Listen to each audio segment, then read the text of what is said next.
It is October 2023, and it has been exactly a year since the release of Finding the Way, which is an anthology put on by the Immigrant Writers Association. So it is the fourth of what will be 5 anthologies. The 5th one is coming out pretty soon here, probably in the next month, and I also contributed to that one. But I did want to do a poetry reading out of my chapter in this book from last year, just to commemorate that it's been a year and kind of celebrate. So my chapter title in Finding the Way was called From Where I Once Stood. And the poem that I've selected to read is the very first poem of the chapter. It's also the longest poem. I think that this one really captures emotion the best. It really sets the scene and tells a story. And just a little fun fact about this particular poem. The poem is called True North, but that was actually supposed to be the title for my entire chapter. So instead of the title From Where I Once Stood, it was actually supposed to be True North. And then after some edits, it was determined that it actually sounded a little bit better to do From Where I Once Stood, and it just kind of worked for me, so I kept it.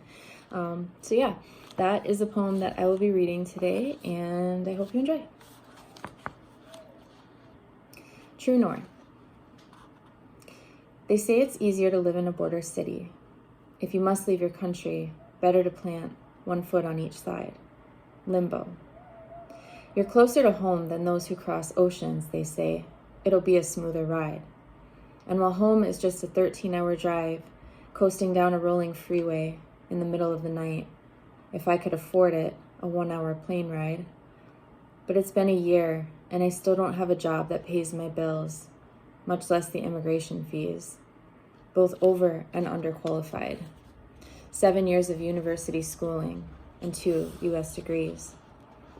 But surely it must be easier being American. The culture is mostly the same. While I'm standing in line at a local Tim Hortons, wondering what it means to order a double-double. 2 tables over, a group laughs out loud. Those fucking Americans, no wonder they're so fat, a man says, as he shoves a donut down. Another replies and nods his head. Gun-happy hillbillies they all are. Nearby tables cluck in agreement. The teenagers in line behind me roar with laughter. My body tightens and I stay silent, remembering the US-Canada pin I proudly placed on the backpack I always wear for my job-searching days at the library. I asked the cashier for an ice cap. It's the only item I know, because back home I used to like caramel coolers, and I think that's sort of the same thing.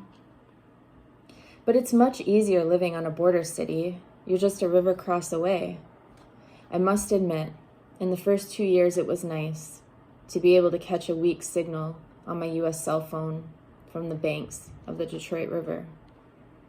Gazing across at a strange US city, the only connection to home in sight, asking my family and friends on the other line, with tears spilling from my eyes, when is it going to get easier, this new life of mine? I came to Canada for love, hoping it would be more embraced, proving the validity of love on an IMM 5532 form was only a taste of sealed fate. It must be so much easier loving a woman in Canada than it is in the US. I've been told to hide and deny the depths of my soul, to stop holding hands and displaying love notes, told my love was unacceptable, catcalls and undertones, treated as a phase or some joke, more than I ever was back home. Immigration has taught me that hatred exists everywhere, but so does love. So does love. It has been nearly a decade now, and I still wonder if I'll ever truly settle with where I've been. But I've worked hard to build a semblance of the life I'd left behind, finding my way against all odds in the dark. An invisible immigrant's compass still points to the heart.